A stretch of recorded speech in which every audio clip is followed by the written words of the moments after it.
কি নাম রে, বাগবাড়ি শহীদ প্রেসিডেন্ট জিয়াউর রহমান। আর সে এলাকার মানুষেরা ম্যান করতেছেন, কার ভয়ে কার ভয়ে। গলা খাঁকড়ে দেন তো দেখি। জান্নাতে যাইতে গেলে কি চাই? একেবারে ইমানের সাথে বলবেন, ইমানের সাথে বলবেন মরতে চাই। জান্নাতে যাইতে গেলে কি চাই?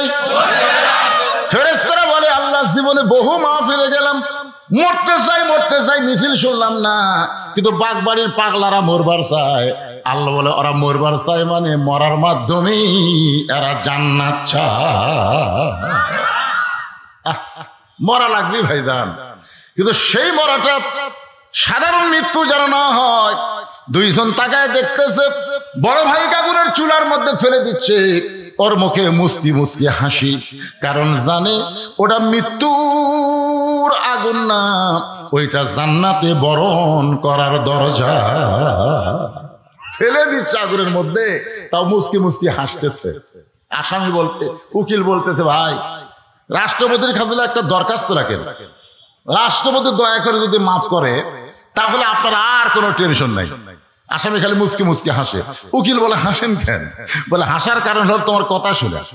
তুমি যে বলতেছো রাষ্ট্রপতির কাছে দরখাস্ত লাগেন, রাষ্ট্রপতি মাফ করে দিলে আপনার আর মৃত্যু হবে না, ফাঁসি হবে না। উকিল বলতেছে আমি তো সত্য কথাই কইছি, আবার হাসির কি?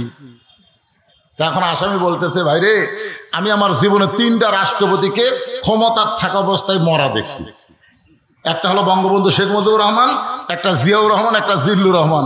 যারা নিজেরাই মরে যায় তাদের কাছে বাঁচার দরখাস্ত কোনো ইমানদারে লিখবে না। ধরে খান কথা ঠিক কিনা? উকিল বলে এই গোয়ারতুমির কারণে আপনার ফাঁসি হবে। আসামি মুসকে মুসকে হাসে। উকিল বলে হাসেন কেন? বলে আমার ফাঁসি হবে কিন্তু আমার মৃত্যু হবে না। উকিল কয় পাগলা নাকি রে, ফাঁসি হবি মরণ হবি না তার মানে? বলে তোমাদের কাছে ফাঁসি আর আমার কাছে জান্নাত পাওয়ার হাসি। ইমানের বলে বলিয়ান যারা হয় তারা মৃত্যুবরণ করে জান্নাত দিয়া। ধরে কোন কি দিয়া? এই দুনিয়া ছাড়ার সময় তারা আফসোস করে না, বরং দুনিয়া থাকাটাই তাদের জন্য বিপদ হয়ে যায়। একটু মনোযোগ দিয়ে শুনবেন। বড় ভাই আগুনের চূড়ার মধ্যে হাসতে হাসতে যখন চলে গেল, রোম সম্রাট মাতার চুলের মধ্যে হাত দিয়ে বলতেছে আজকের যুদ্ধে মনে হয় আমি পরাজয় বরণ করব। 3 জনের মধ্যে একজন চলে গেল, আরো 2 জন বাকি আছে। এই শরীর এবং জমিনের ফাঁকা জায়গাটা আল্লাহ নেকি দিয়ে পরিপূর্ণ করে দেয়। এই যে সুবহানাল্লাহ শব্দ উচ্চারণ করলেন, আল্লাহ খুশি না বেজার? জান্নাতের বাগানে আল্লাহ একটা গাছ লাগাই দিল, এরকম ইউক্যালিপটাসের গাছ না, এমন একটা গাছ যে গাছে সব ধরনের আপনার চাহিদা মতো ফল ধরবে।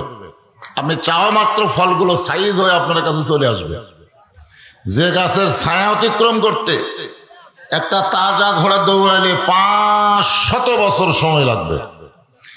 এমন একটা জান্নাতে আল্লাহ আমাদেরকে গাছ লাগাই দিচ্ছে। সেই জান্নাতের মালিক কিন্তু আমরাই হব ইনশাআল্লাহ।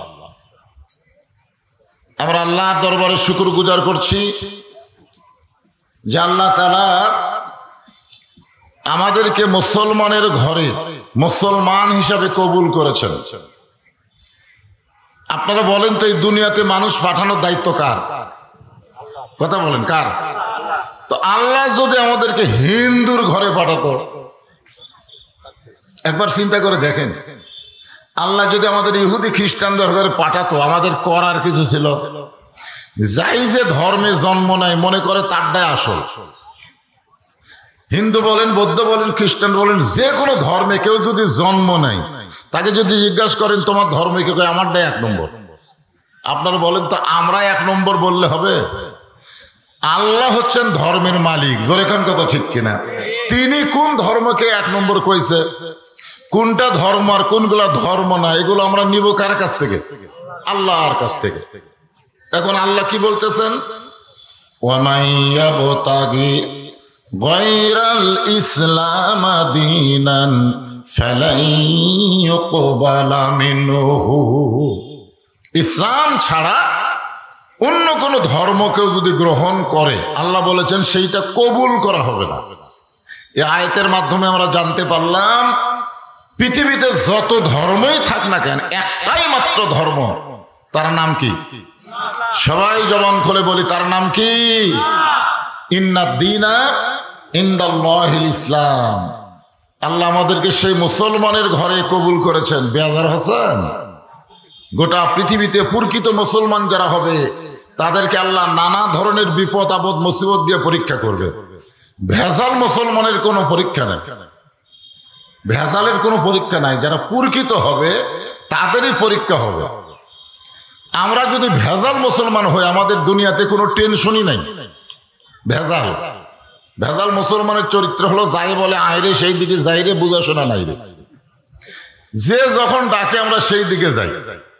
কিন্তু আসল মুসলমান হলো কেউ ডাকলেই সেদিকে যাবে না, আগে দেখবে ডাকটা ঠিক আছে কিনা। আল্লাহর ডাক হলে তারা সব কিছু বিসর্জন দিয়া সেইখানে তারা হাজির হয়ে যায়। আর শয়তানের ডাক হলে তারা ব্রেক করে ওই জায়গায় আর যায় না। আসল মুসলমান ভেজাল মুসলমান আমাদের বাংলাদেশে চেনা খুবই কঠিন, তবে কিছুটা চেনা যায়। এই যে আপনারা আসরের আজান দিলেন, আজান দেওয়ার পরে যারা নামাজে সামিল হলো এরাই হলো আসল মুসলমান। যেরকম কথা ঠিক কিনা? আজান দেওয়ার পরে যারা নামাজ আদায় করলো না এরা মুসলমান দাবি করলি কি মুসলমান? আল্লাহ রাসূল বলেছেন বাইনাল আবদি ওয়াল কুফর তরকুস সালাত। বান্দা আর কাফেরের মধ্যে পৃথক করার জিনিসটার নামই হলো নামাজ। আমরা যারা জামাতবদ্ধভাবে আসরের নামাজ আদায় করলাম, আমরা পাপী হতে পারি, গুনাহগার হতে পারি, কিন্তু আমরা যে মুসলমান এই ব্যাপারে কোনো সন্দেহ। তবে নামাজ আদায় করার পরেও অনেক মুসলমান কিন্তু মুনাফিক থাকে। যেরকম কি থাকে? যার প্রমাণ হলো উবাই ইবনে সলুল। উবাই ইবনে সলুল উনি আল্লাহ রাসূলের পিছনে 5 ওয়াক্ত নামাজ জামাতে আদায় করতেন। জামাতে হযরত আবু বকর রাদিয়াল্লাহু যেখানে দাঁড়াতেন তার পাশাপাশি তিনি দাঁড়াতেন। আবু বকর রাদিয়াল্লাহু টুপি যেমন তার টুপিটাও তেমন, আবু বকর রাদিয়াল্লাহু যেমন জুব্বা পাঞ্জাবি তার পাঞ্জাবি জুব্বাটাও তেমন, দাড়ি একই, সব কিছু একটা লেভেল পজিশন।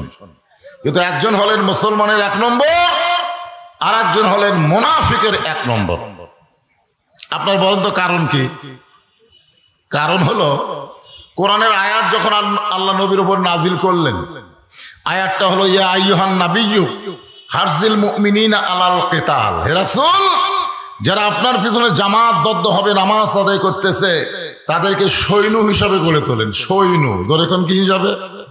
মুসল্লি হিসাবে না, সৈন্য। সৈন্য এই সৈন্যদের কাজ হলো বাতিলের বিরুদ্ধে হকের পক্ষে জিহাদ ঘোষণা করা। যখন সুবহানাল্লাহ। কারণ যে কোনো সময় মক্কার কাফেরেরা মদিনাকে আক্রমণ করতে পারে। পারে কি পারে না? আগেকার আক্রমণ ছিল সরাসরি তরবারি নিয়ে, আর এখনকার আক্রমণ অন্যরকম। বর্তমানে বাংলাদেশকে ভারত আক্রমণ করেছে। আপনারা হয়তো বললেন হুজুর কিভাবে? বুঝবার পারতেছে না। আপনি তো বুঝবার পারবেন না, কারণ আপনি কি জানেন যে ভারত আমাদের 400 বছরের পুরাতন মসজিদ ভাঙ্গা ওই জায়গায় রাম মন্দির তৈরি করছে? যেরকম ঠিক কিনা? আপনারা বলেন তো ভারতে কি মন্দির বানানোর জায়গা নাই? এই কথা কোন আছে না নাই? অবশ্যই মন্দির বানানোর বহু জায়গা আছে, কিন্তু সেই সকল স্থানে মন্দির না বানাইয়া মসজিদ গুড়া দিয়া সেই মসজিদের জায়গায় মন্দির বানালো। আর স্টার জলসা জি বাংলা দিয়া এমন আক্রমণ করলো আমাদের বউগুলাকে সব দখল করে নিল। ধরে কোন কথা ঠিক কিনা? ভারতের আগ্রাসন বোঝেন? তাদের সংস্কৃতি তাদের সব কিছু আমাদের যুবকদের কাছে এমন ভাবে সাপ্লাই করলো, আজকে সন্তান বলে আপনি পরিচয় দিতে পারেন কিন্তু সন্তান আপনার বাধ্য না। ধরে কোন কথা ঠিক কিনা? তা আগেকার যুদ্ধ তো এরকম ডিজিটাল যুদ্ধ ছিল না, সরাসরি যুদ্ধ ছিল। এ কারণে আল্লাহ পাক নবীকে জানাই দিলেন যে কোনো সময় মক্কার কাফেরেরা মদিনাকে আক্রমণ করতে পারে। আপনি মক্কা থেকে মদিনায় হিজরত করলেন, আপনি মনে করতেছেন আপনি নিরাপদ, তা কিন্তু না। আপনি মদিনায় আসার পরেও মক্কার কাফেররা আপনার প্রতি খেয়াল রাখছে। আপনি সবসময় একত্ববাদের দাওয়াত দিচ্ছেন, বহু তত্ত্ববাদকে বিসর্জন করে দুনিয়াতে হককে গালিব করার চেষ্টা করছেন। এটা কাফের বেঈমানেরা কোনোদিন সহ্য করবে না। যেরকম কথা ঠিক কিনা? আপনি গভীর রাত্রে মক্কা থেকে মদিনায় আসলে কি হবে? ওরা বসে নাই তো, ওরা যে কোনো সময় মক্কা আক্রমণ করতে পারে। আর মক্কা যখন মদিনা আক্রমণ করবে তখন দোয়া দিয়া দরুদ দিয়ে আপনি মদিনাকে রক্ষা করতে পারবেন না। দোয়া দিয়া দরুদ দিয়ে হবে না। আজকে বাংলাদেশে আমরা দোয়া দরুদ কম পড়তেছি, কাম হচ্ছে এখন কাজ হচ্ছে। অনেক দোয়া দিলাম, ছেলেটার কান্না বন্ধ হয় না। শেষ পর্যন্ত তেল পড়া পানি পড়া দিলাম, তাও কান্না থামে না। শেষ পর্যন্ত সন্তানের মা বলতেছে এখন দোয়া দরুদের আর বরকতই নাই। এক আধ মাস পরে বললাম মা সন্তানের খবর কি? আর কান্দে না। তো কোন দোয়ায় কান্না থামলো? বলে ওর বাপ একটা মোবাইল কিনে দিয়েছে, চালু করলি আর কান্দে না। যে সময় দোয়া দরুদ দিয়ে আমার সন্তানের কান্না থামতেছে না, মোবাইল দিয়ে ভাত খাওয়ার লাগতেছে। জোরেখান কথা ঠিক কিনা? খুব খেয়াল করবেন ভাই। এমন ভাবে আমাদেরকে শেষ করে দিছে, আমরা বুঝবারই পারতেছি না। আপনার বলেন তো এখনকার ইয়ং জেনারেশন, কিশোর থেকে যারা ইয়ং, এদেরকে দেখলে আপনাদের কেমন মনে হয়? এরা বাংলাদেশের মাটি ও মানুষের সন্তান। ওদের দেখলে মনে হয় ওরা ভিন্ন গ্রহ থেকে আমাদের দেশে আমদানি হয়েছে। জোরেখান কথা ঠিক কিনা? হায় হায়, চাল চলন কথাবার্তা উদ্ভট। এমন একটা জেনারেশন আমরা ভবিষ্যতে পাচ্ছি, না জানি মুসলমানের ভাগ্যে কি আছে। এই ছেলেরা বসার ব্যবস্থা থাকলে দাঁড়ায় থাকো না। মাঝখান দিয়ে কি করতেছিল? কি কাপড় আনছে রে? চিরা ছাটা কাপড় কেরা মনে হয় সব অন্য বাড়িয়ে দিচ্ছে। বড় কাপড় নাই?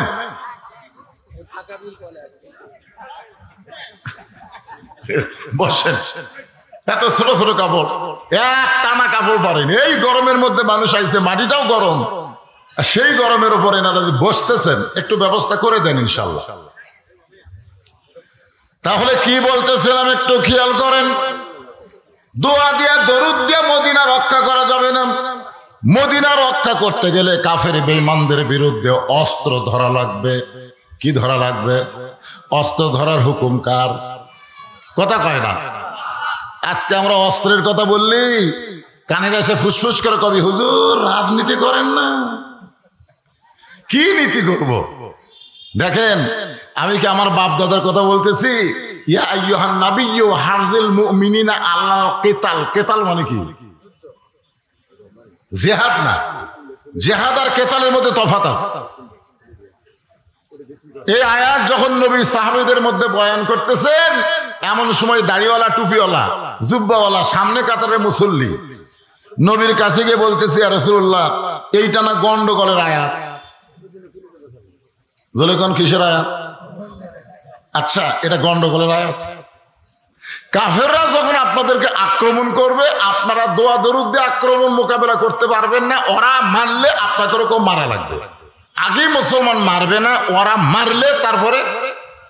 এটা কি গন্ডগোল? এ কথা কোন আল্লাহ কি গন্ডগোল আয়াত নাযিল করছে? আর এই টুপিওয়ালা দাড়িওয়ালা কি কয়? হুজুর এইটা না গন্ডগোলের আয়াত। আল্লাহ রাসূল বলতেছেন, আমার পিছনে যে ব্যক্তি সামনে কাতারে নামাজ পড়ে, টুপি দাড়ি সব জুব্বা এক নম্বরে আছে, এই বেটা কয় গন্ডগোলের আয়াত। আসলে কে? এমন সময় আল্লাহ তাআলা আয়াত নাযিল করলেন, ওয়ামিনান নাসি মাইয়াকুলু আমান্না বিল্লাহি ওয়া বিল ইয়াউমিল আখিরি ওয়া মা হুম বিমুমিনিন। এটা গোরস্থানে তো ওয়াজ করতেছে নাকি? কোরআনে আয়াত শুনলে আপনাকে ঈমান বাড়ে না কমে? আরে কথা কান বাড়ে। এটা কার কথা? জাদাতুহুম ঈমানান। আল্লাহ ঈমান বাড়া দেয়। তো ঈমান বাড়ার লক্ষণ কি? চুপ থাকা। চুপ থাকা। চোর আসে চুরি করে লিয়া যাক, আপনি পড়েন ইন্নাল্লাহা মা'আস সাবিরিন।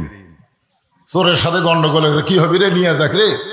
বেঁচে থাকলে আবার কর্ম, আবার কষ্ট করে করব। চোরের সাথে গন্ডগোল করা যাবে না, ওই নিয়ে যাক। আমি দোয়া পড়তেছি ইন্নাল্লাহা মা'আস সাবিরিন। ধৈর্যশীলদের সঙ্গে কি আছে? আজকে চোর, ডাকাত, বাটপার, জালেমরা আমাদের ঈমানকে হরণ করতেছে, আর আমরা ধৈর্যের আয়াত পড়তেছি। জোরে কোন কথা ঠিক কিনা? একেবারে 620 টাকার গোস্ত এক লাফে শাসক গেছে। গরুর দাম কিন্তু বাড়েনি, গোস্তর দাম বাড়ছে। মানে আমরা চুপ হয়ে গেছি যে আমাদের কথা কই না, কষাই ইচ্ছা মতো দাম বাড়াচ্ছে। জোরে কোন কথা ঠিক কিনা? চুপ চুপ। তো গত হাটেই কিনছে 620 করে, এবার জামাই আইছে বউ বলতেছে 2 কেজি নিয়ে আসো। ও জানে 1240 টাকা হবে, কিন্তু টাকা লেগেছে 1300। 2 কেজি গোস্ত নেওয়ার পরে 1300 টাকা দিছে। কসাই বলতেছে কে রে ভাই 1400 আর 100 দাও। আমি 60 টাকা ফেরত পাবো, তুই আমার 60 টাকা না দিয়ে আরো 100 চাস, দাম দিস 700। ওই যদি চুপ করে নিয়ে আসতো তাহলে কিন্তু পরের হাটে আবার দাম বাড়তো, ধরে কোন ঠিক কিনা। কিন্তু ওই কি করছে, আস্তে করে গোস্তটা থুইয়া কষার কাছে আসলো দাও, ওই দাওটা খফ করে নিয়ে ওই গোস্ত কাটার খাটা মারছে লাত্তি দিয়ে ফেলে দেওয়ার ঘাড়ের উপর দাও ধরে বলতেছে এখন বল কত করে কেজি, এখন বল কত করে কেজি। কষাই বলতেছে আপনি যা দেবেন তাই, আপনার কাছে কোনো দরদাম। শুধু জবান খোলা বাংলার মুসলমানের বাকি, জবান খুললে বাংলার জমিনে কোনো জালেমদের অস্তিত্ব থাকবে না। জোরে কোন কথা ঠিক কিনা? এমনকি কোরআনের আয়াত শুনলে আল্লাহ আকবার কোয়া লাগে, এইটাও পর্যন্ত আর কবার না। একটু মনোযোগ দিয়ে শুনবেন, 5 ওয়াক্ত নামাজের মধ্যেও মুনাফিক আছে। জোরে কোন কি আছে? আমাদের বাংলাদেশে ইসলামী আন্দোলনের বিরুদ্ধে নামাজি যারা মুনাফিক, তারা 5 ওয়াক্ত নামাজ পড়ে, কিন্তু আল্লাহর জমিনে কোরআনের আইন চলুক এই চিন্তা চেতনা যাদের কলিজায় নাই, এরা মুসলমানের মধ্যে থাকলেও এরা কিন্তু মুসলমান না। আল্লাহ বলেছেন অমিনান নাসি মা ইয়াকুলু আমান্না বিল্লাহি ওয়া বিল ইয়াউমিল আখিরি ওয়া মা হুম বিমুমিনিন। তারা বলবে আমরা আল্লাহকে বিশ্বাস করি, আখিরাতকে বিশ্বাস করি। আল্লাহ বলেছেন তারা মুমিনই না। তাহলে মুমিন যদি না হয় তারা কি? মুনাফিক। ধরে কোন তারা কি? মুনাফিক। একটু মনোযোগ দিয়ে শুনবেন, আমরা পাপী হতে পারি, গুনাহগার হতে পারি, কিন্তু মুনাফিক হতে চাই না। মুনাফিক হতে চাই। আপনারা বলেন তো মুনাফিকরা জাহান্নামের কোথায় থাকবে? ওপরে থাকবে কারা?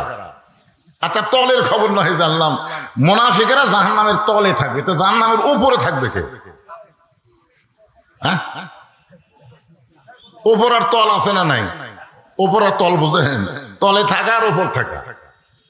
সাহাবেরা বললেন হুজুর জাহান্নামের তলে যদি মুনাফিক থাকে তাহলে উপরে থাকবে কারা? রাসূল বলেন কাফের বেঈমান যারা জাহান্নামের উপরে থাকবে তারা। কাফের বেঈমান যে পেশাব পায়খানা করবে, মুনাফিকেরা তলে থাকা ওই পেশাব পায়খানা খাবে। কত বড় জঘন্য কথা। সাহাবেরা বললেন হুজুর এ বদমাইশ মুনাফিক কারা? আল্লাহ রাসূল বললেন মুসলমানের মধ্যে এদের আবাদ হবে। আমাদের বাংলাদেশ বর্তমান মুসলমানের দেশ,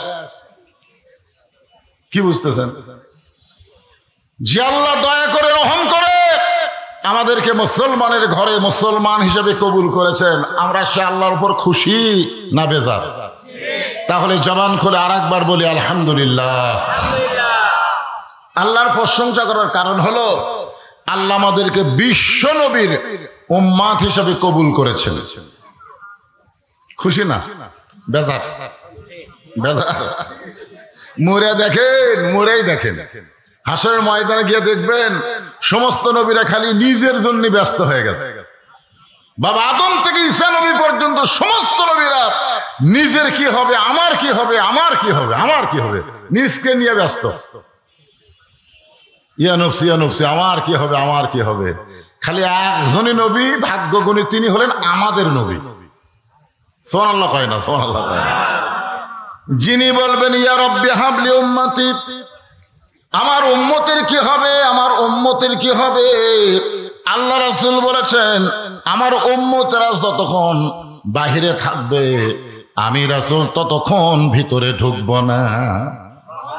কিসের বাহির? কিসের বাহির? আমার উম্মতেরা যতক্ষণ জান্নাতের বাহিরে থাকবে আমি রাসূল ততক্ষণ ভিতরে ঢুকবো না। আমার সমস্ত উম্মতেরা যখন জান্নাতে ঢুকবে তখন আমি রাসূল জান্নাতে ঢুকতে চাই। এমন দরদি নবী পাওয়া হলো ভাগ্যের ব্যাপার। জোরে কোন কথা ঠিক কি না?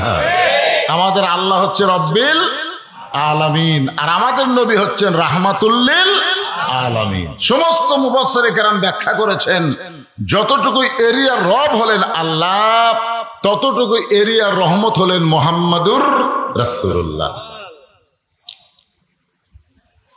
আছেন আমার মুক্তার, আছেন আমার ব্যারিস্টার, শেষ বিচারের হাইকোর্টেতে তিনি আমায় করবেন পার, আমি পাপী রাসূল জাবিনদার।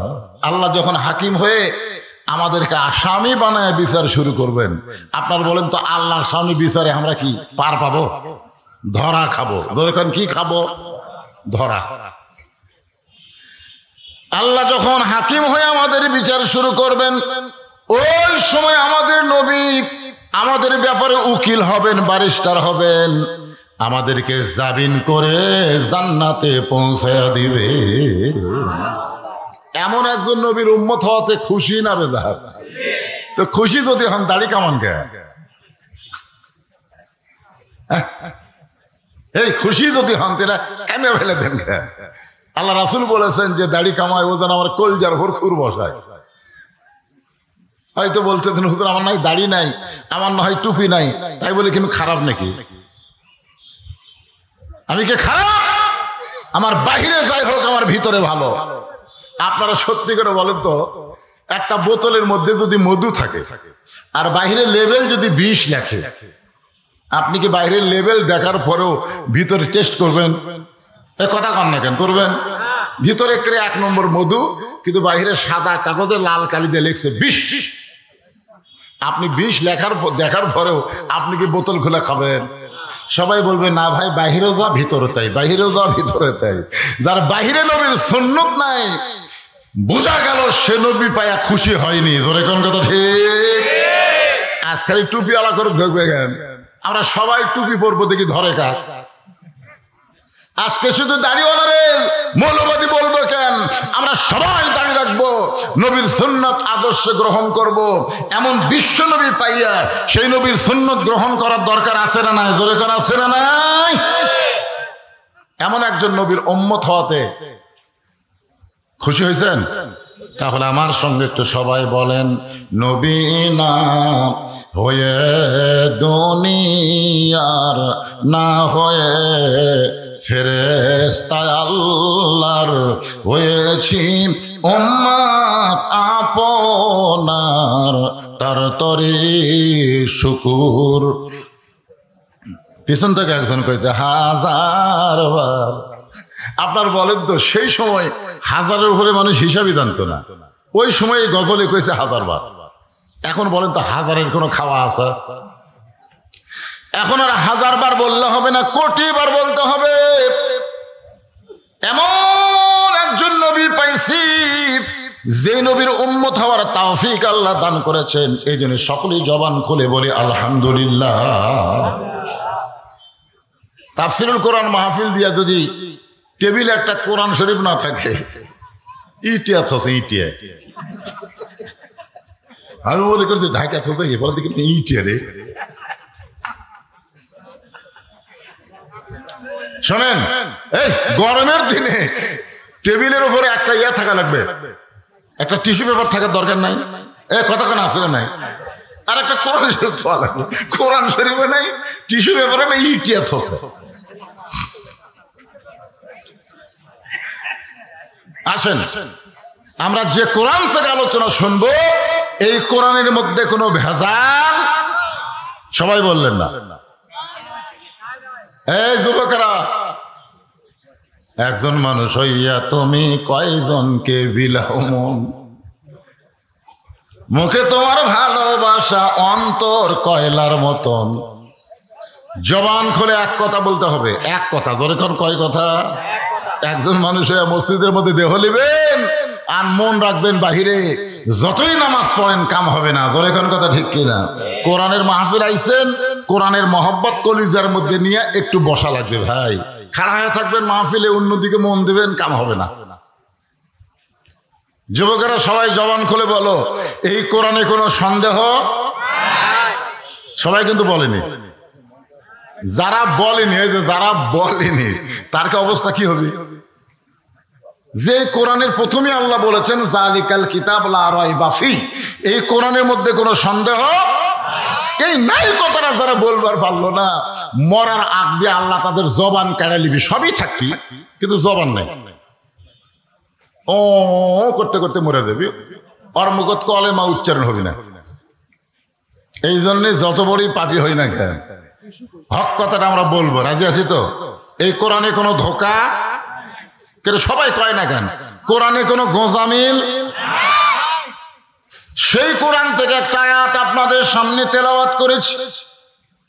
ইন্নাল্লাযীনা ক্বালু রাব্বুনাল্লাহু সুম্মা ইসতাকামু তাতানাজ্জালু আলাইহিমুল মালাঈকা আল্লা তাখাফু ওয়া লা তাহজানু ওয়া আবশিরু বিল জান্নাতিল্লাতী কুনতুম তুআদুন। যখন আমরা রুহের জগতে ছিলাম তখন আল্লাহ আমাকে একটা প্রশ্ন করছিল, মনে আছে? হ্যাঁ, একটা প্রশ্ন করছিল, আলাস্তু বিরব্বিকুম, আমি কি তোমাদের রব নই? আবার কবরে যাওয়ার পরেই প্রথম প্রশ্ন কি হবে? মান রব্বুকে। দেখছেন, রুহের জগতে প্রশ্ন করছে আমি কি তোমাকে রব নই, আবার কবরে বলবে তোমার রব কে। আর আমি যে আয়াতে কারিমা তেলাওয়াত করলাম এখানেও রবের কথা।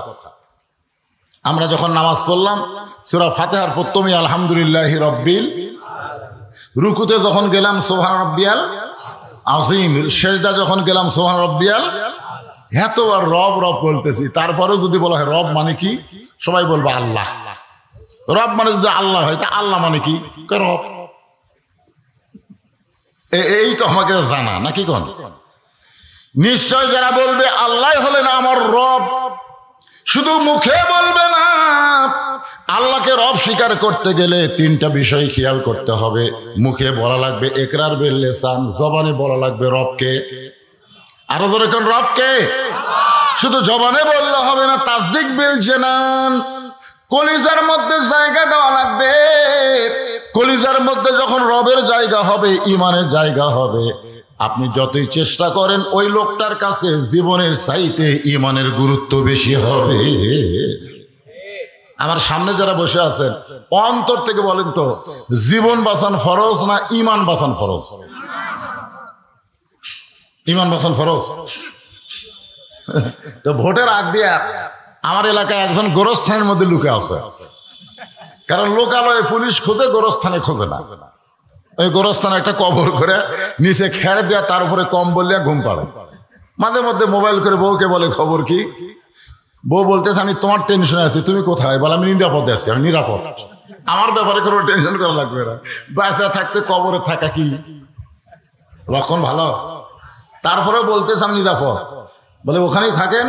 এ পর্যন্ত 3 বার পুলিশ আইছে। গোরস্থানে থাকে, বাসা থাকতে গোরস্থানে থাকে, আর বলে আমি নিরাপদে আছি। আলহামদুলিল্লাহ, ওর কোনো টেনশন নাই, কারণ পুলিশ তো আর গোরস্থানে আসবি না।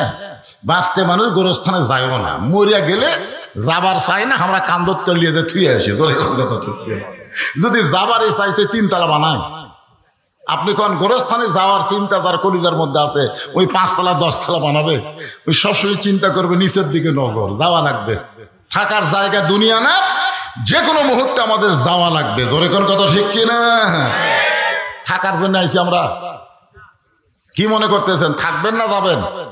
এই থাকবেন না যাবেন? এই মাহফিল থেকে যাওয়ার আগে আপনাকে কবরে যাওয়ার চিন্তা করা লাগবে। যে কোনো মুহূর্তে আমাদের কবরে যাওয়ার সময় হতে পারে। আর সেই কবরে গেলে প্রথম প্রশ্নই হবে মান রব্বুকা। কবরে যদি প্রথম প্রশ্নের উত্তর দিবার চাই, তাহলে মনোযোগ দিয়ে এই আয়াতের তাফসীরটা আমাদের শুনতে হবে। ভাই একটু মনোযোগ দিয়ে শুনবেন। আল্লাহ আমাদের রব, এই রবটাকে কলিজার মধ্যে যখন জায়গা দিবেন, ওই লোকটার কাছে জীবনের চাইতে ইমানের দাম বেশি হবে। ওই লোকটা বলবে ইমান বাঁচানো হলো ফরজ, এতে জীবন যদি চলে যায় যাক, কিন্তু ইমান যাইতে দিব না। আর আমাদের বাংলাদেশে কি জীবন বাঁচান ফরজ, গোরস্থানে লুকে আছে। ওই কি ইমান বাঁচানোর জন্য না জীবন বাঁচানোর জন্য?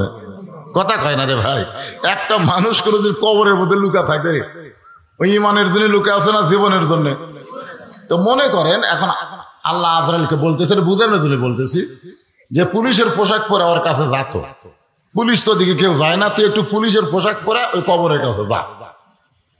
ওই এখন পুলিশের পোশাক পরে ওই কবরে এসে বলতেছে, কে রে ভাই? আমি তখন মাথা বের করে বলতেছি, তুই খবর কেমনি পালি রে, এই গোপন জায়গার তো। তখন বলে, আমি আজরাইল ভাই।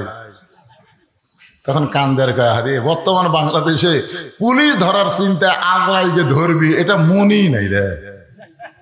আজকে আমাদের বাংলাদেশে জীবন যারা বাঁচাবার চায় তারা পুলিশ ধরার চিন্তা করে, যেভাবেই হোক বাহিরে থাকা লাগবে, পুলিশের হাতে ধরা দেওয়া যাবে না।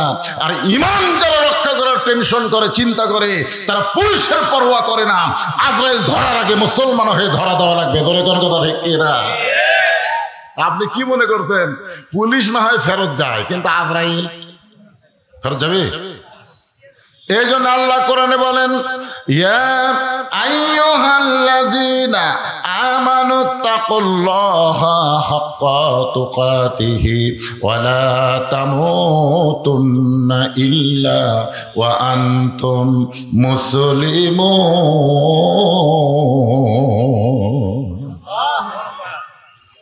আল্লাহু আকবার কবে কবেন কোন না?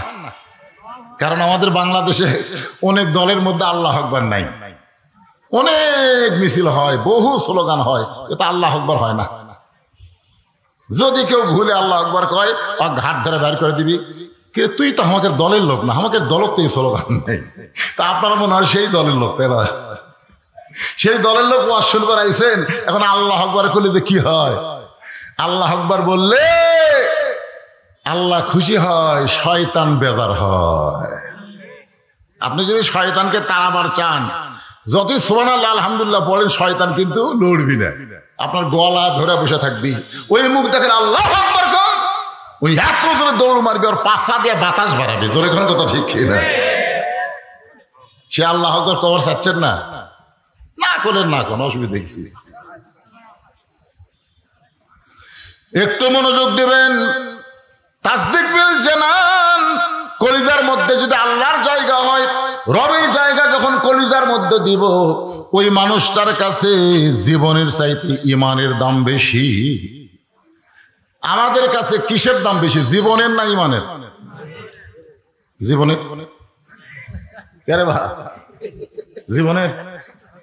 আচ্ছা ঠিক আছে, না ঠিকই কথা, যেটা মুখ দিয়ে বার হচ্ছে, যে বস্তার মধ্যে ছাই আছে, ওই বস্তার মুখ খুললে কি বাড়াবি? আর যে বস্তার মধ্যে ধান আছে, ওর মুখ খুললে কি বাড়াবি? তো মুখ হচ্ছে আমাদের প্রত্যেকটা বস্তা, বুঝতে না? ভিতর দিয়ে তার মধ্যে যা মাল আছে ওটাই মুখ দিয়ে বাড়াবি। তোর কথা ঠিক কি? তো যাই হোক, জীবন বাঁচানোর যতই চেষ্টা করি আমরা জীবন বাঁচাবার পারবো, তবে ইমান বাঁচানোর চেষ্টা করলে আল্লাহ পাক আমাদের ইমান বাঁচানোর ব্যাপারে সহযোগিতা করবে ইনশাআল্লাহ। যার প্রমাণ হলো রোম সম্রাট কাইসার তিনজন মুসলমানকে আগুনের চুলার কাছে নিয়ে বলতেছে, আমি জীবনে বহু যুদ্ধ করলাম, আজকে একটা যুদ্ধ করতে চাই। সে যুদ্ধের নাম হলো ঈমান হরণের যুদ্ধ। আগুনের চুলার কাছে তিনজন মুসলমানকে নিয়ে বলতেছে, আমি জীবনে বহু যুদ্ধ করেছি, আজকের যুদ্ধ হলো ঈমান হরণের যুদ্ধ। আজকে আমাদের বাংলাদেশের যুবকদের ঈমান হরণের কিন্তু একটা যুদ্ধ চলতেছে। জোরে কোন কথা ঠিক কিনা? যেভাবেই হোক যুবকদের কাছ থেকে ঈমানটা কেড়ে নেওয়া লাগবে। আমাদের বুড়াকের কাছে ঈমান থাকা কোনো লাভ নেই। লাভ আছে কি? ঈমান সারা জীবন ঘুষের চাকরি করছে, তখন তওবা করেনি।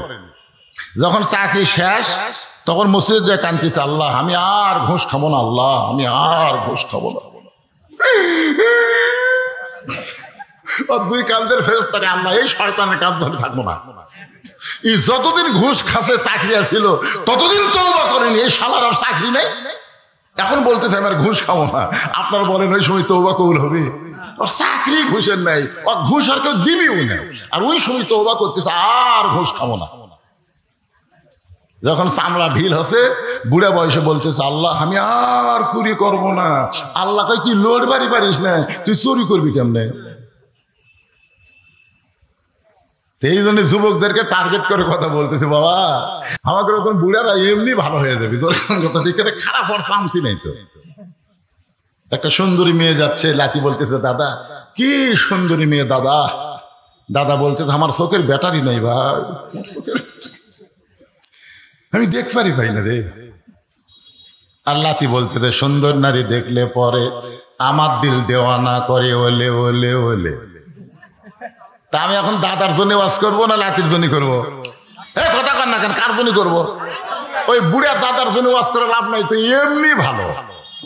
আর ভালো হওয়া ছাড়া বুদ্ধি নাই তো, চামড়া ঢিল আল্লাহর সাথে দিছে মিল। আর যখন হবে চামড়া টাইট, এই যুবকদের বলতেছি যুবক, হাসরের ময়দানে যখন আল্লাহর সামনে আমরা দাঁড়িয়ে যাব, আল্লাহ কখনো বলবে না তোর শৈশবকালের হিসাব দাও, বুড়াকালের হিসাব দাও। আল্লাহ বলবেন শুধু যৌবনের হিসাব দিয়া তুমি জান্নাতে চলে যাও। এখন বলেন এই যৌবন বয়স তার দাম আছে না নাই? যেরকম আছে না নাই?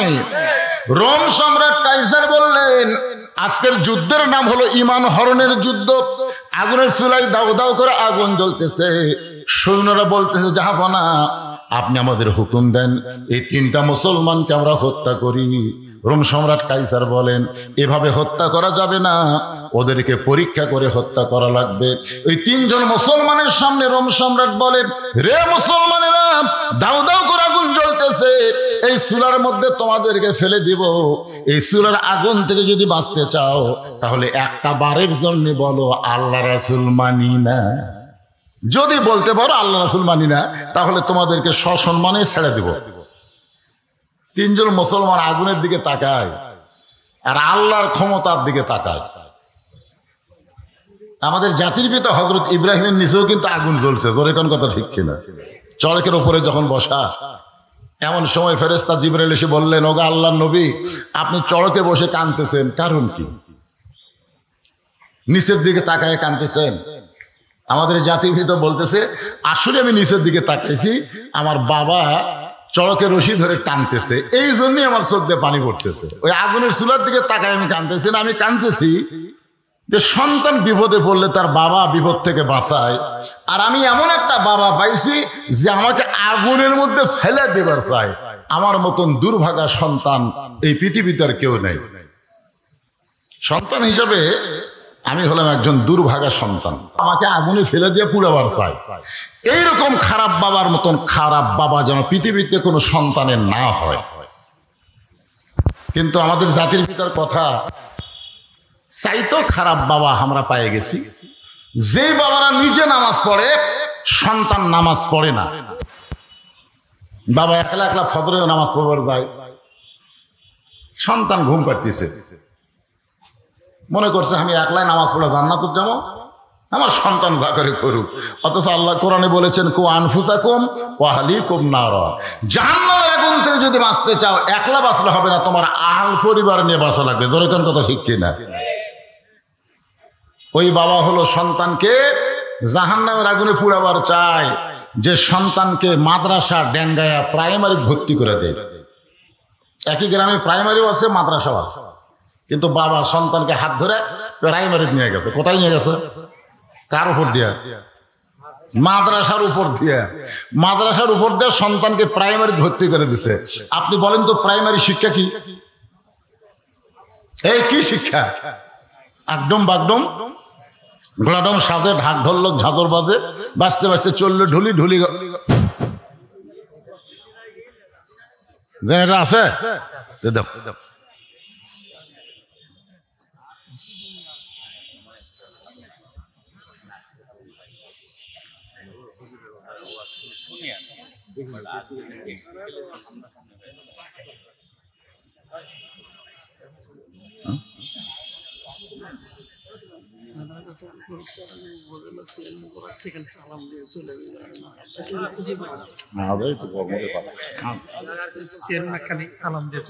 এখনো যাবি?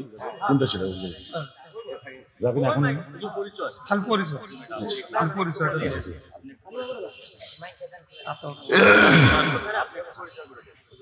আচ্ছা ঠিক আছে। মোহাম্মদ আতাউর রহমান বাবু নাকি রানু, উপজেলা চেয়ারম্যান পদপ্রার্থী। আপনাদেরকে একটু সালাম বিনিময় করবেন। হ্যাঁ, এটা একটু অন করে দাও। বিসমিল্লাহির রহমানির রহিম। উপস্থিত বাগবাড়ির সমস্ত এলাকাবাসী, ইল্লাল্লাহু মুহাম্মাদুর রাসূলুল্লাহ, সকলে বলি সাল্লাল্লাহু আলাইহি ওয়াসাল্লাম। বেজার হচ্ছেন? আপনার 6 বছরের বাচ্চাকে, আপনার কয় বছর? 6 বছরের মাসুম বাচ্চা, কিছু বোঝে? কিছু বোঝে? ওই বাচ্চারে আপনি মাদ্রাসা ডাঙ্গায় প্রাইমারি ভর্তি করে দিলেন, আর প্রাইমারি শিক্ষা হলো আইরে আইটিয়ে নায়ে ভরা দিয়ে না লেগালো বোয়াল মাছে তাই না দেখে ভোদন মাছে। আপনার বলেন ওই প্রাইমারি বাচ্চাকে আমি নিজে দেখছি পেশাব করা, বসে না, ওই খাড়া হয়ে পেশাব করে। আমি কইলাম বাজান পেশাব কেমনে করা লাগে, তোর স্যার তোকে শিক্ষা দেয়নি, বসে থেকে পেশাব কর। ও তখন বলে চাচা কি যে কন, প্রাইমারি পেশাবখানা যায় দিকে আমার স্যারই খাড়া হয়ে পেশাব করে। আপনি আপনার মুসলমানের সেই সন্তানকে আপনি আগডম বাগডমের মধ্যে দিলেন, অথচ আপনার পাশি জালিকাল কিতাবুল আরাইবাফি, কোরআনের মাদ্রাসা আছে না নাই? জোরে করে আছে নাই? তাহলে আপনি মাদ্রাসা ডেঙ্গাইয়া সন্তানকে প্রাইমারি দিলেন, তার মানে আপনি নিজে আপনার সন্তানকে জাহান্নামের আগুনের দিকে পা বাড়াইয়া দিলেন। জোরে কোন কথা ঠিক? ইব্রাহিম আলাইহিস সালামের বাবা আগুনের চুলার মধ্যে ফেলে দেবার চাই, ওইটা কিন্তু জাহান্নামের আগুন না, ওইটা হলো নমরুদের জ্বালানো আগুন। আর আপনি বাবা হইয়া আপনার সন্তানকে জাহান্নামের আগুনে দিবার চান। আপনি নামাজের সময় ডাকেন না, কিন্তু ভাত খাওয়ার সময় ডাকেন। এরকম বাবা আছে না নাই? এশার নামাজ পড়বার কাছে একলা একলাই খাওয়ার সময় ছেলেকে ডাকতেছে, বাবু বাবু আসো একসাথে ভাত খাই। ফেরেশতা কয় আল্লাহ এই নামাজের সময় ডাকে না, খাওয়ার সময় ডাকে, এটা কোন বাপ? এরকম বাপ আছে না নাই? তা আপনারা বলেন এই বাপের চাইতে ইব্রাহিম নবীর বাপ কিন্তু খুব একটা খারাপ না, খুব একটা খারাপ না, কারণ এই বাপও যা ওই বাপও তাই। আজকে আপনি বাবা হয়ে আপনার ছেলেরা কি করতেছে আপনার খেয়াল করার দরকার আছে না নাই? আপনার 21 বছর 22 বছরের ছেলে ছেলে আছে না আইডিয়া হচ্ছে? আপনি একটু নজর করে দেখেন তো, ওই মানুষ আছে না জানোয়ার আছে? জানোয়ার না মানুষ? আপনি একটু দেখেন। কি কন বাবা হিসাবে দেখবেন না? আমি দেখবো, আমি দেখবো। আপনার 17 বছর একটা সুন্দরী মেয়ে, ওই ফাতেমা হচ্ছে না পরিমণি হচ্ছে, এটা বাবা হিসাবে আপনার দেখা দরকার। আপনি মুসলমান, আপনার মেয়েকে পরিমণি বানান যাবে না, আপনার মেয়েকে ফাতেমার চরিত্র শিক্ষা দেওয়া লাগবে। জোরে করে কথা ঠিক? আজকে হাইল পরে কিলকিল করে ঘুরতেছে, আর আপনি হজ করে আইলেন না, টাটকা হাজি রে, টাটকা হাজি। সামনে কাতরে নামাজ পড়ে, আর মেয়ে কি করে ওদিকে খেয়াল নাই। আল্লাহ রাসূল বলেছেন ফাতেমা নবীর মেয়ে হলে তুমি জান্নাতে যাবে, এটা কখনোই মনে করবা না। তোমার বাবা বিশ্ব নবী, এ কারণে আল্লাহ তোমাকে জান্নাত দিবে, এটা কখনোই মনে কইরো না। ও ফাতেমা, জান্নাতে যদি যাবার চাও তাহলে জান্নাতের আমল করে জান্নাতে যেতে হবে। ফাতেমা বলে বাবা জান্নাতের আমল কি করা লাগবে? আল্লাহ রাসূল বললেন মা বেশি আমল করা লাগবে না, মাত্র 4টা আমল করা লাগবে। 1 নম্বর আমল হলো 5 ওয়াক্ত নামাজ আদায় করবা, 2 নম্বর রমজান মাসে রোজা রাখবা, 3 নম্বর স্বামীর কথা মতো চলবা, 4 নম্বর সতীত্বের হেফাজত পর্দা করবা। এই 4টি আমল যদি করতে পারো ফাতেমা, আমি নবী তোমার বাবা হওয়া লাগবে না, আল্লাহ খুশি হয়ে তোমাকে 8টা জান্নাতের দরজা খুলে দিবে। ফাতেমা বললেন বাবা এই 4টে আমলের মধ্যে কোন আমলটা মেয়েদের জন্য সবচাইতে গুরুত্বপূর্ণ?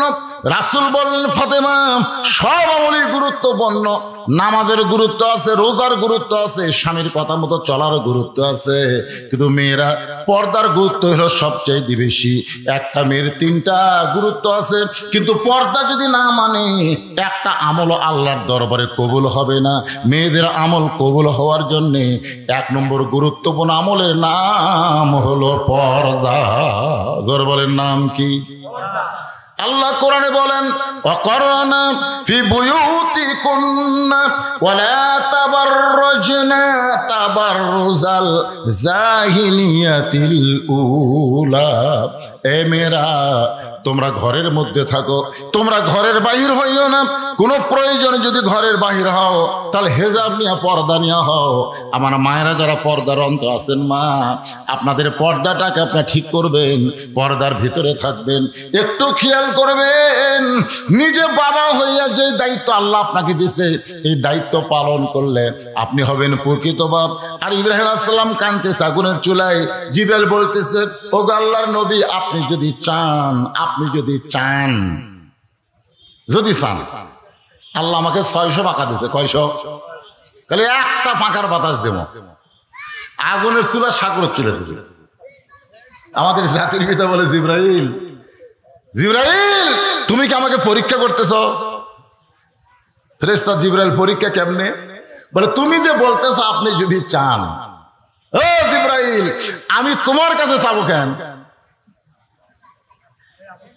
কারণ যারা প্রকৃত ইমানদার, আল্লাহকে যারা রব বলে স্বীকার করে, তারা জাত্তার কাছে চাবি নাকি? আমাদের বাংলাদেশে এরকম নাই। আমার দয়াল বাবার দরবারেতে কেউ ফিরে না। আপনারা বলেন তো দয়ার বাবার দরবারে কেউ ফিরে না খালি হাতে, ওই তৌহিদ না শিরক? এজরকান তাওহীদ না শিরক?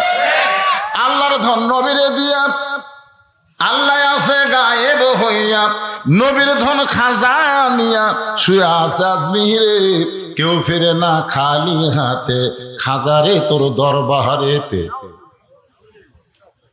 কি আমি নমরুদের আগুনের চুলার দিকে একবারও তাকাইনি, আমি তাকাই আছি আমার বাবার দিকে, আর আমার ইমান আছে কার দিকে? আরো জোরে বলেন। আল্লাহ যদি বলে আগুন ইব্রাহিমরে পুড়াস না, ওই যতই আগুন জ্বালাক কোনো লাভ হবে না। আল্লাহ তাআলা আমার ভিতরের ইমানটা দেখবে। আপনারা বলেন তো আমাদের জাতির পিতা থেকে আগুনে পুড়িছে? আল্লাহ কোরআনে বলেছেন কুল্লা ইয়া নারু কুনি বারদাও ওয়া সালামান আলা ইব্রাহিম। রোম সম্রাট কাইসার বলে রে মুসলমানেরা, যদি তোমরা আগুন থেকে বাঁচতে চাও তাহলে একটা বারের জন্য বলা আল্লাহ রাসূল মানি না। এখন তোমরা কি করবা? জীবন বাঁচাবা না ইমান বাঁচাবা? তিনজন মুসলমান মুসকে মুসকে হাসে বলে রে রোম সম্রাট কাইসার, দুনিয়ার সামান্য আগুন দিয়া তুমি আমাদের ইমান পরীক্ষা করতেছো, দুনিয়ার সামান্য একটা আগুন দিয়ে তুমি ইমানের পরীক্ষা করতেছো। আমরা আল্লাহকে রব বলে কলিজার মধ্যে এমন ভাবে জায়গা দিয়েছি, আমাদের ইমান বলতেছে দরকার হলে গোটা দুনিয়া ছাড়বো, কিন্তু এক মুহূর্তের জন্য আল্লাহ রাসূল ছাড়বো না। দরকার হলে গোটা দুনিয়া ছাড়বো, কিন্তু কি ছাড়বো না? রোম সম্রাট কাইসার কয় মরণ বিগার উঠছে রে।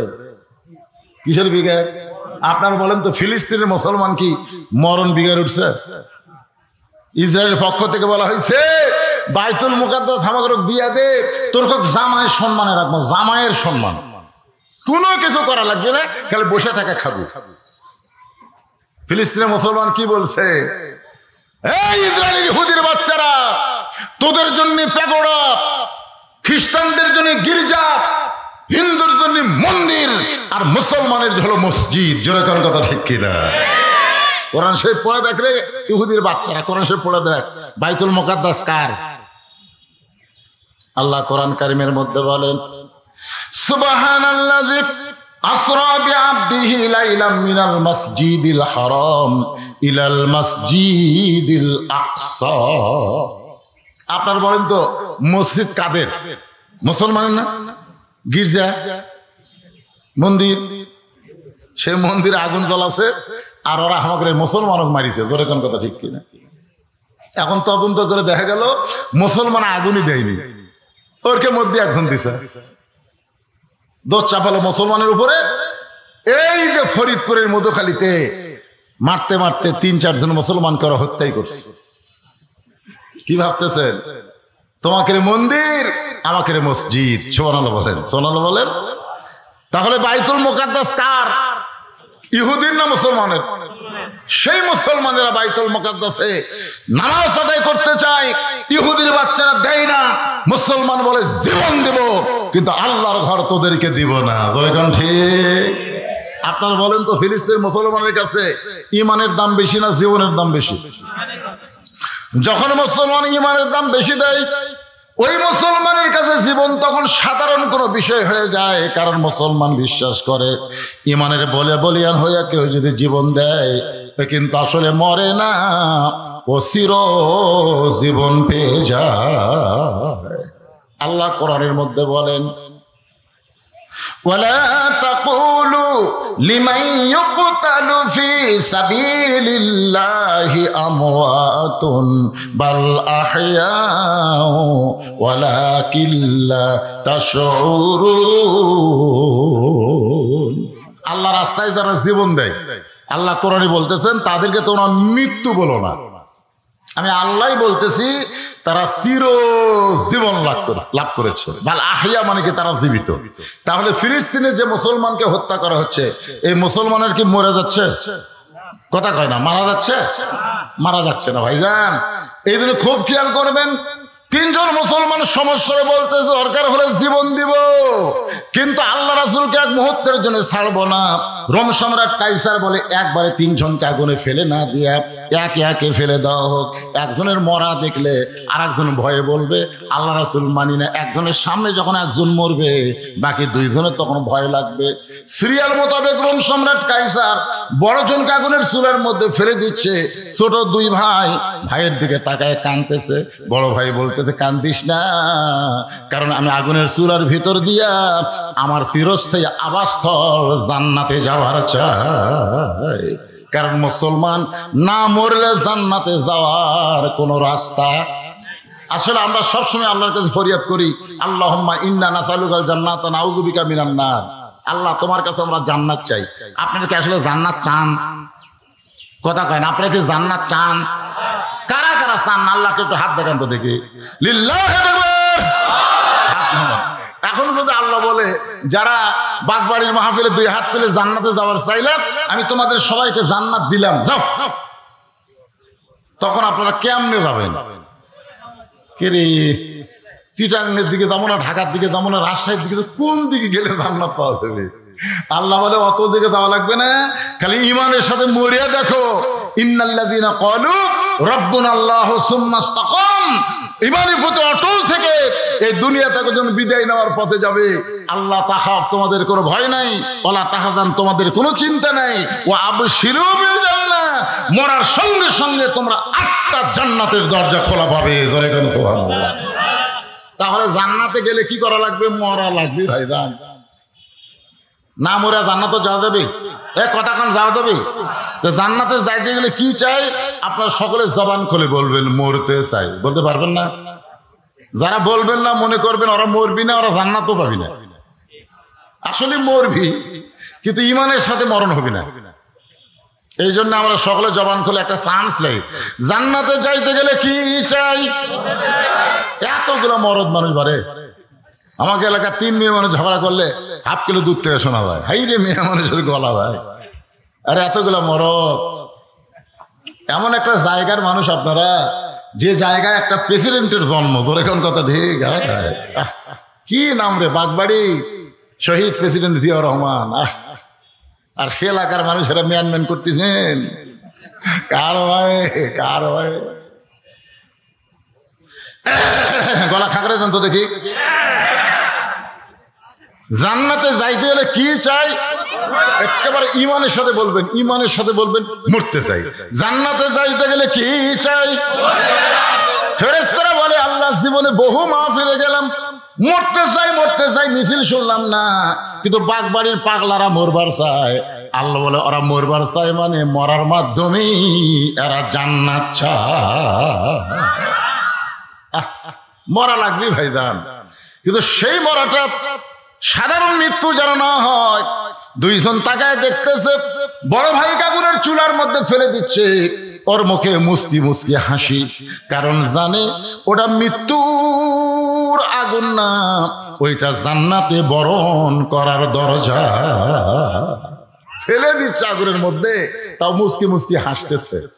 আসামি বলতে, উকিল বলতেছে ভাই রাষ্ট্রপতির কাছে একটা দরখাস্ত রাখেন, রাষ্ট্রপতি দয়া করে যদি মাফ করে তাহলে আপনার আর কোনো টেনশন নাই।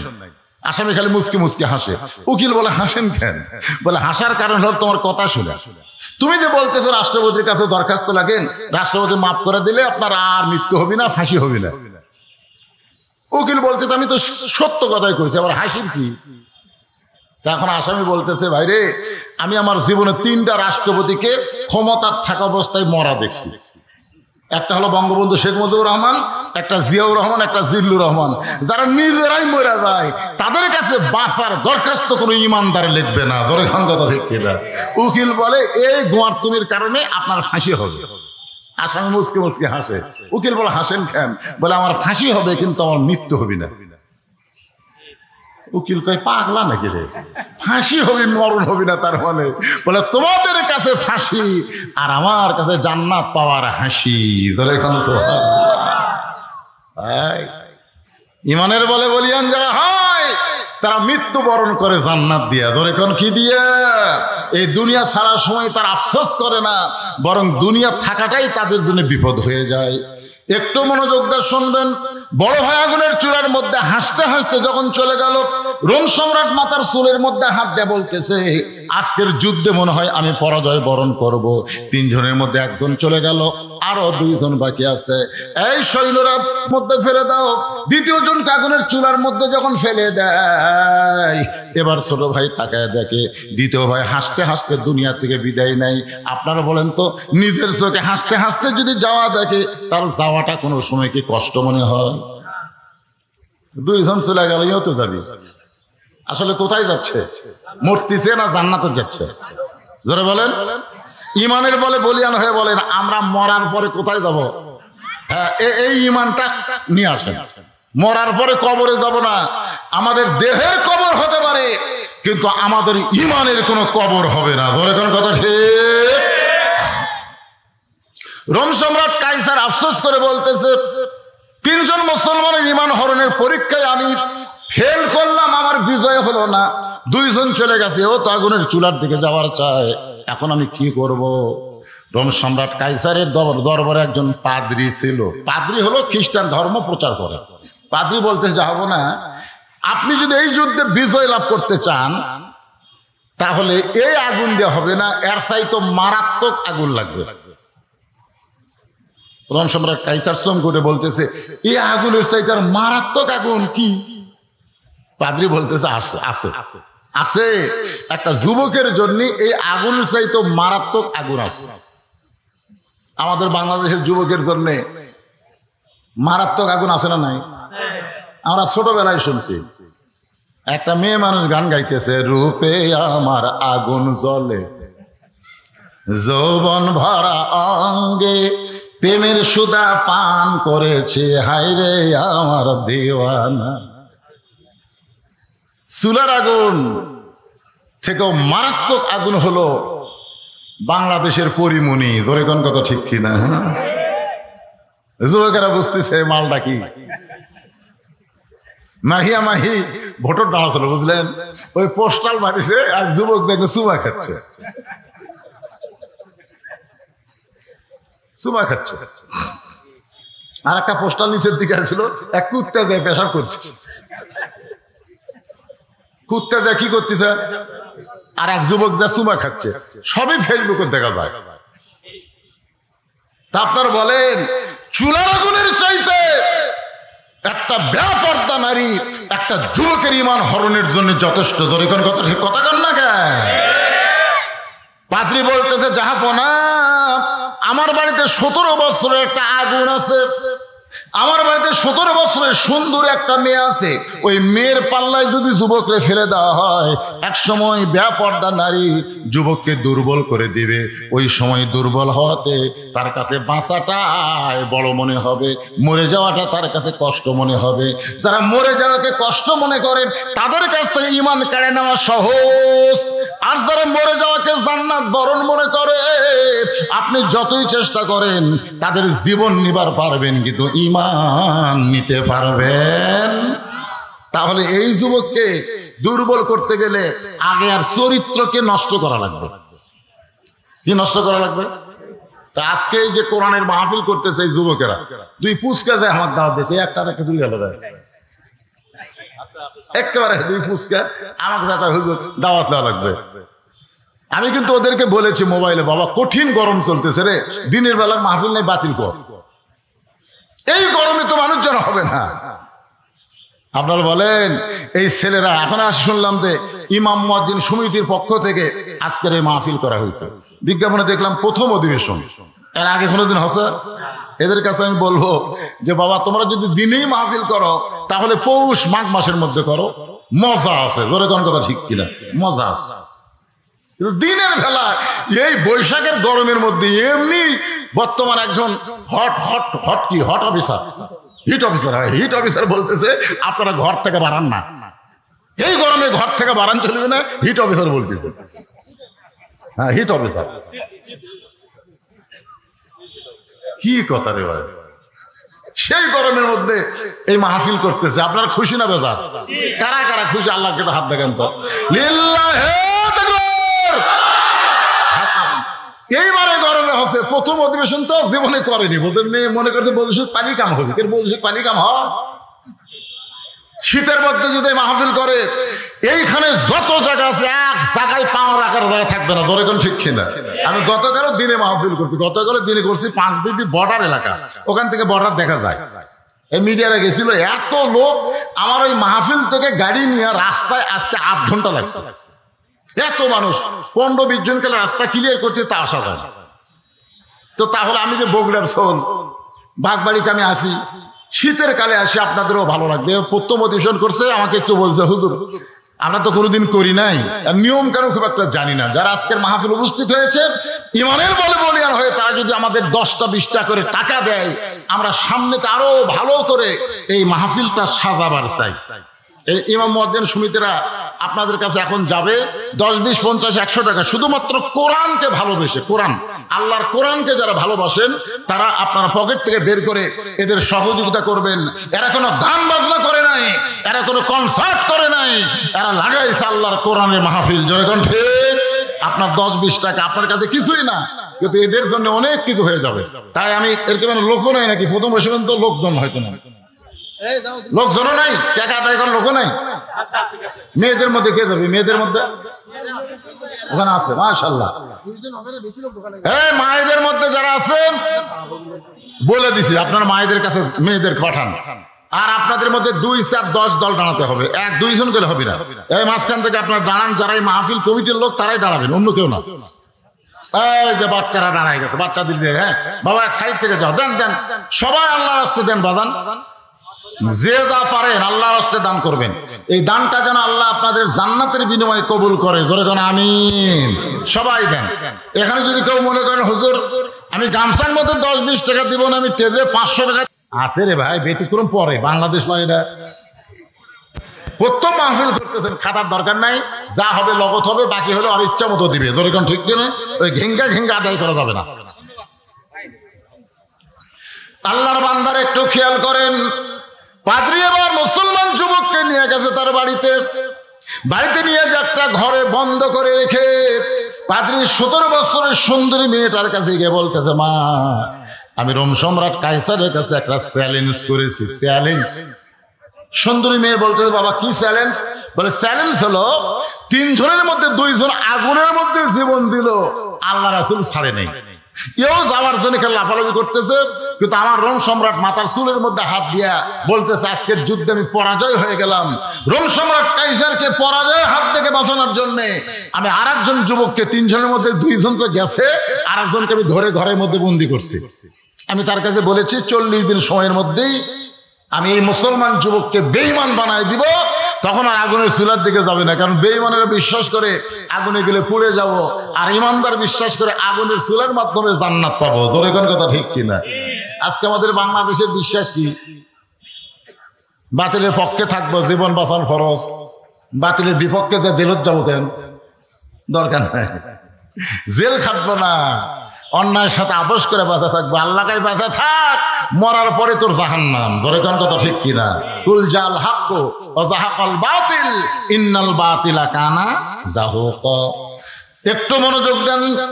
পাদ্রী বলতেছে, মা 40 দিনের সময় নিয়েছি, এই 40 দিনের মধ্যে তুই যুবকটারে বেঈমান বানায় দিবি।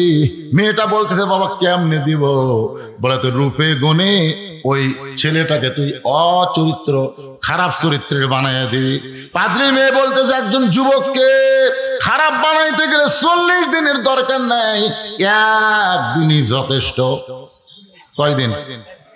পাদ্রী বলতেছে মা এটা দুনিয়ার অন্য কোনো ধর্মের যুবক হলে হতো, কিন্তু ইসলাম ধর্মের যুবক এজন্য সময় লিছি 40 দিন। প্রথম দিনে মেয়েটা আইছে যুবকের ঘরে, আয়সা থেকে যুবক নিচের দিকে মাথা করে বসে আছে।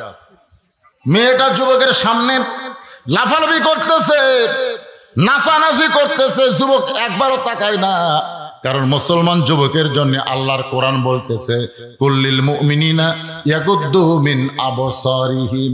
রে মুমিন যুবক, তুমি যখন চলবে তোমার নজর থাকবে নিচের দিকে। বেপর্দা হয়ে কেউ যদি তোমার সামনে পড়ে তুমি দেখতে পাবা না, কারণ তোমার নজর অন্য দিকে না, তোমার নজর হলো নিচের দিকে। কোন দিকে?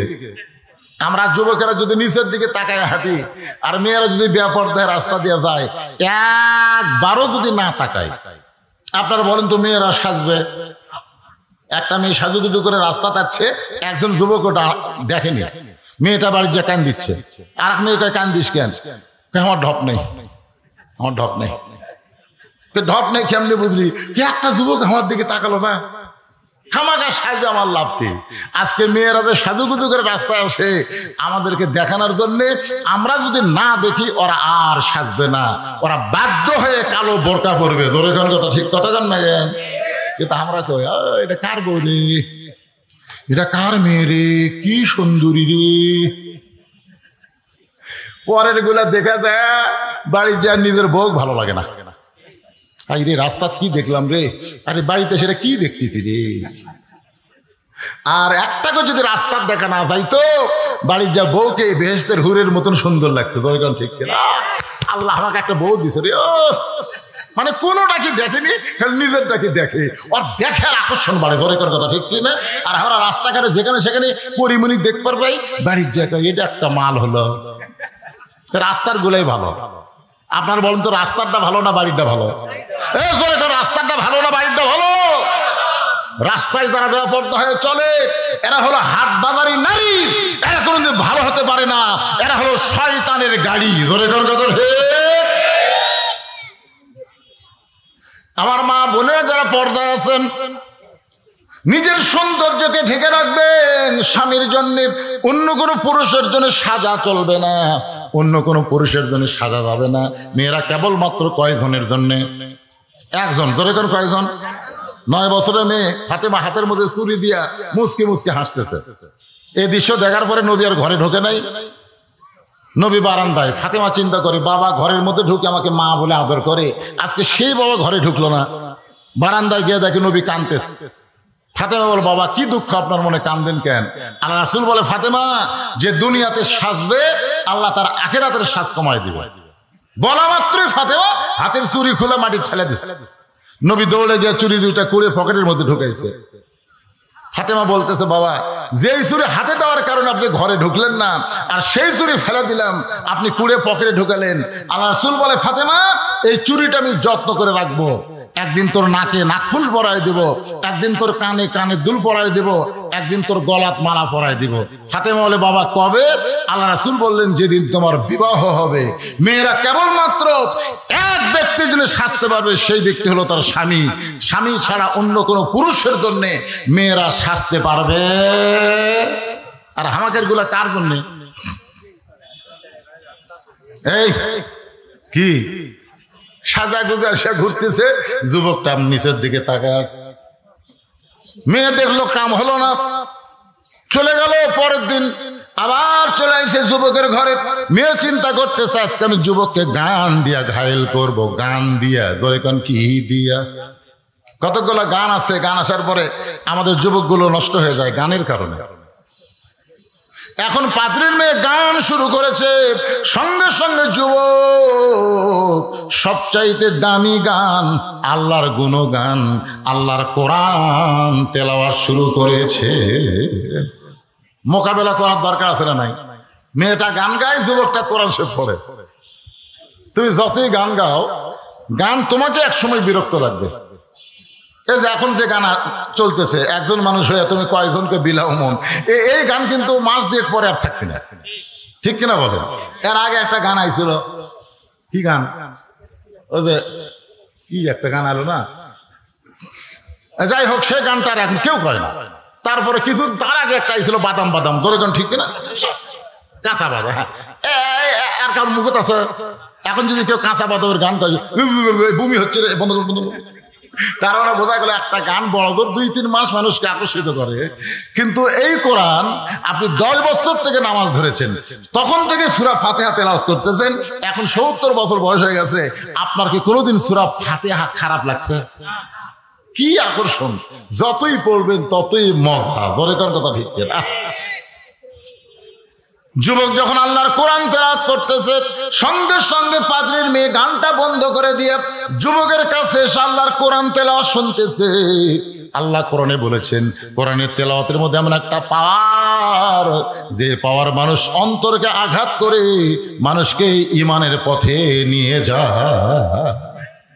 প্রতিদিন পাদ্রীর মেয়ে আসে, একটা করে গান শুরু করে, আর যুবক কোরআন তেলাওয়াত করে। ওই আসলে গান গাওয়ার জন্য না, কোরআন তেলাওয়াত শোনার জন্য। পাশে বসতে শুনতে শুনতে 1 মাস হয়ে গেছে। কয় মাস? পাদ্রী বলতে কারে মা, একদিনই বলে ব্যাসাইজ করা যায়, 1 মাস হলো খবর কি? মেয়েটা বলতে খবর হচ্ছে বাবা, খবর হচ্ছে। কি খবর হচ্ছে বুঝতেছেন না? আস্তে আস্তে মেয়েটা পরিবর্তন হচ্ছে। সুবহানাল্লাহ কোন না কেন? একসময় মেয়েটা বলে, যুবক, দীর্ঘ 1 মাস তোমার মুখের কোরআন তেলাওয়াত শুনতে শুনতে আমি কোরআনের আকর্ষণে তোমার দলে ভর্তি হবার চাই। যুবক বলতেছে, আমার দলে ভর্তি হবার গেলে তোমাকে পড়তে হবে লা ইলাহা ইল্লাল্লাহু মুহাম্মাদুর রাসূলুল্লাহ। যুবককে নষ্ট করতে এসে মেয়েটা নষ্ট জীবন পাড়ি দিয়া আল্লাহর ঈমান গ্রহণ করেছে। বাজানগো, আপনারা বলেন তো, আল্লাহকে কলিজার মধ্যে জায়গা দিয়ে আল্লাহকে যারা রব বলে স্বীকার করবে, দুনিয়ার কোনো ভয় দিয়ে তাদের কাছ থেকে ঈমান হরণ করা যাবে না।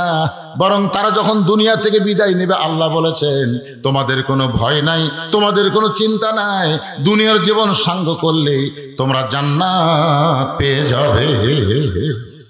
সুবহানাল্লাহ, জোরে কোন। আপনারা বলেন, এই ঈমানটা আমাদের ধারণ করার দরকার আছে না নাই?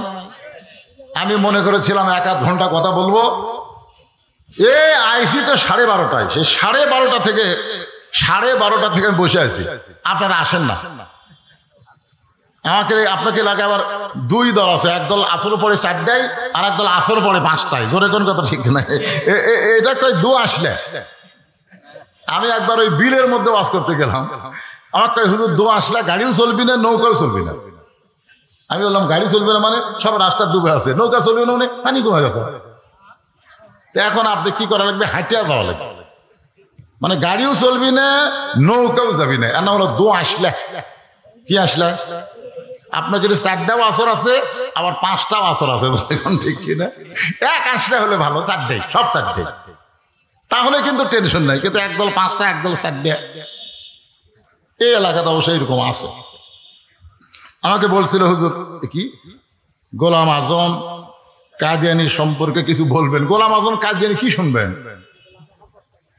এই গোলাম আহম্মদ কাদিয়ানি, এই গোলাম আহম্মদ কাদিয়ানি আমাদের নবীকে শেষ নবী স্বীকার করে না, আর দলের যারা তারাও স্বীকার করে না। অথচ আল্লাহ কোরআনে বলেছেন, মা কানা মুহাম্মাদুন আবা আহাদিম মির রিজালিকুম ওয়ালাকিন রাসূলুল্লাহি ওয়া খাতামান নবিয়্যিন।